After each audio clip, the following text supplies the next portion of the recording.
काली बहू की गोरी सौतन। कुसुम की बहू सलोनी का रंग बहुत काला है, इसलिए वो अपनी बहू को बिल्कुल पसंद नहीं करती।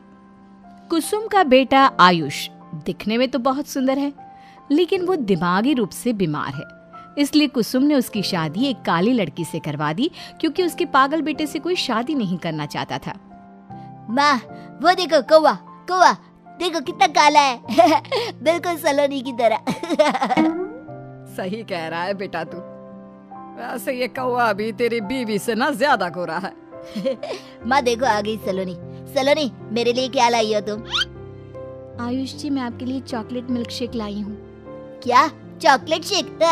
बड़ा मजा आएगा। दो ना सलोनी, मैं चॉकलेट शेक पी लूंगा तो तुम मेरे साथ खेलोगी ना? हाँ, जरूर खेलूंगी। कोई जरूरत नहीं है खेलने की, घर का सारा काम करो बस। सलोनी जल्दी जल्दी अपना काम खत्म करके आयुष के साथ खेलने लगती है। अब सलोनी की सास ये देखती है तो गुस्से से कहती है, सलोनी क्या कर रही हो ये? कितनी बार कहा तुमसे कि मेरे बेटे से दूर रहो। अपनी तरह मेरे बेटे को भी काला कर दोगी क्या? माँ, जब मैं आपको पसंद नहीं थी तो आपने मेरी शादी आयुष जी के साथ क्यों कराई? अरे मजबूरी थी मेरी, अब जा यहाँ से।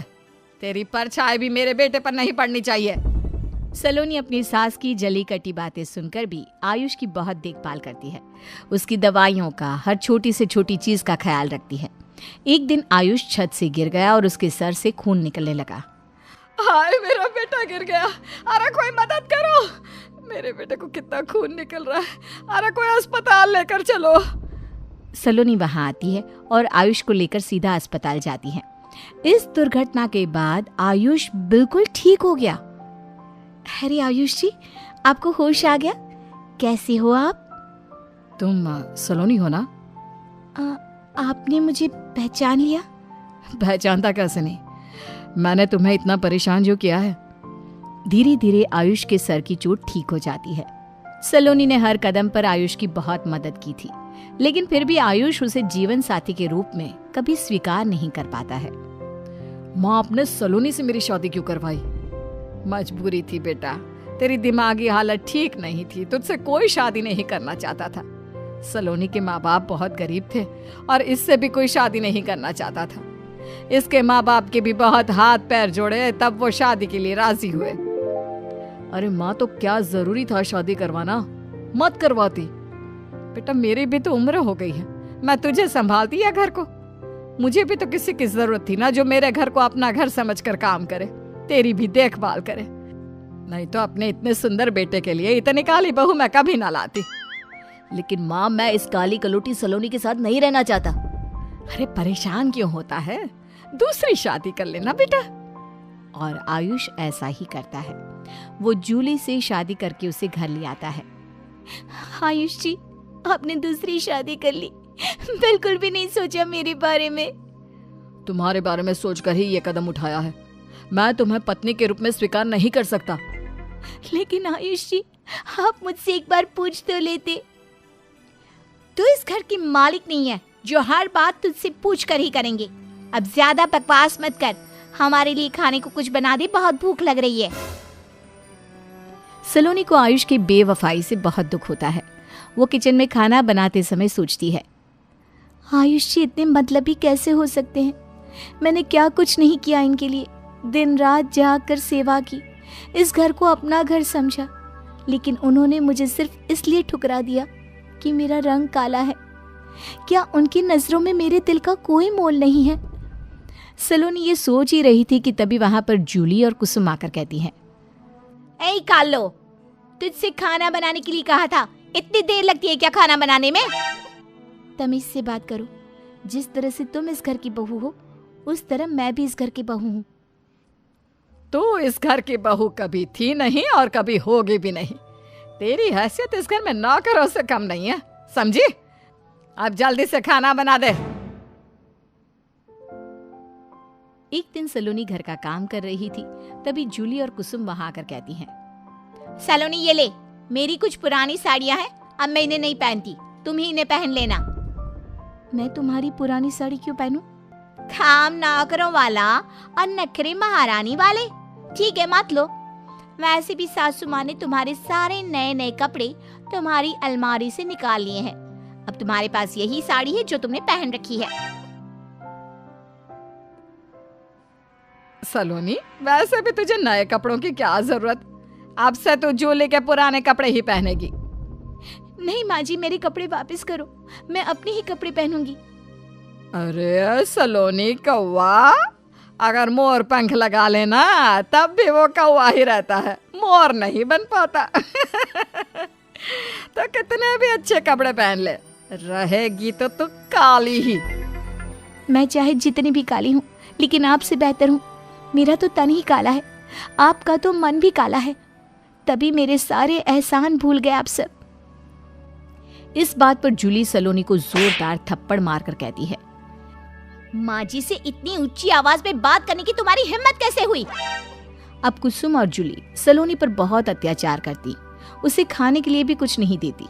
एक दिन जूली ने अपने पति और सास से कहा, माँ जी, आयुष जी, आप इस सलोनी को घर से निकाल दो। ये तो दिन पे दिन सर पर चढ़ती जा रही है। पर वो इतनी आसानी से घर से जाएगी नहीं। आप ये घर मेरे नाम कर दो, मैं उस कल्लो को इस घर से निकाल दूंगी। आयुष और कुसुम बिना कुछ सोचे समझे अपना घर जूली के नाम कर देते हैं।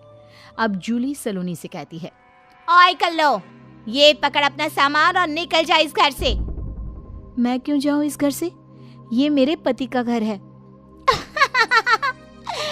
ये तेरे पति का घर था। तेरे पति ने ये घर मेरे नाम कर दिया है। अब ये घर मेरा है, इसलिए निकल यहाँ से। सलोनी आयुष से कहती है, सुनिए जी, देखिए तो ये क्या कह रही है। ये मुझे इस घर से निकाल रही है। आपने ये घर इसको दे दिया है क्या? हाँ, ये सही बोल रही है। तुम अब इस घर में नहीं रह सकती, इसलिए चली जाओ यहाँ से। सलोनी जाने से मना कर देती है तो उसकी सास और सौतन उसके बाल पकड़कर जबरदस्ती उसे घर से निकाल देती हैं। अब जूली का पूरे घर पर राज हो जाता है तो वो अपना रंग दिखाना शुरू कर देती है। जूली अपनी सास से सारा काम करवाती। सासू माँ, आज मटर पनीर की सब्जी बना लेना। बहू, मुझसे घर का काम नहीं होता, तुम भी मेरी मदद कर दिया करो ना। तुम तो कुछ काम नहीं करती, बस सारा दिन इधर से उधर घूमती रहती हो। ऐ बुढ़िया, मैं उस कल्लो सलोनी की तरह नहीं हूँ जो आपके इशारों पर नाचूं। अगर आपको इस घर में रहना है तो रहो, वरना आपको भी सलोनी की तरह निकाल दूंगी। अब जूली कुसुम को घर की नौकरानी ही समझती। वो अपने पति आयुष का भी बिल्कुल ध्यान नहीं रखती, ना उसे समय से दवाई देती, ना उसके खाने पीने का ध्यान रखती। अब आयुष की तबीयत भी खराब रहने लगी। तभी आयुष और कुसुम को अपनी गलती का एहसास हुआ। माँ, हमने सलोनी को घर से निकालकर बहुत बुरा किया। कितनी अच्छी थी, मेरा और इस घर का कितना ख्याल रखती थी। बेटा, हम उसके पास चले जाते हैं और उससे माफी मांगते हैं। सलोनी बहुत अच्छी है, वो हमें माफ कर देगी और दोबारा इस घर में आ जाएगी। जूली अपने पति और सास की बात सुन लेती है। अच्छा, तो माँ बेटा मिलकर खिचड़ी पका रहे हैं, दोबारा से मेरी काली सातन को घर में लाना चाहते हो। वो अब इस घर में कभी नहीं आएगी, लेकिन हाँ, तुम दोनों जरूर इस घर से जाओगे। अब चुपचाप से निकल जाओ मेरे घर से। जूली अपने पति और सास को भी निकाल देती है। वो सीधा सलोनी के पास जाकर उससे माफी मांगते हैं। सलोनी, मुझे माफ कर दो। मैंने तुम्हारे साथ बहुत बुरा किया, जिसकी सजा मुझे मिल गई है। हाँ बहू, हमें समझ में आ गया है कि दिल खूबसूरत होना चाहिए, रंग से कुछ नहीं होता। हमें माफ कर दो बहू। देखो आयुष की तबीयत भी कितनी खराब है। आयुष जी की तबीयत खराब है और मेरी गोरी सौतन ने आप दोनों को घर से निकाल दिया तो आप दोनों को मेरी याद आ गई। अब मैं आप पर भरोसा नहीं कर सकती। नहीं सलोनी, अब ऐसा कुछ नहीं होगा, मैं वादा करता हूँ। वादा तो आपने उस दिन भी किया था जब आपने मुझसे शादी की थी।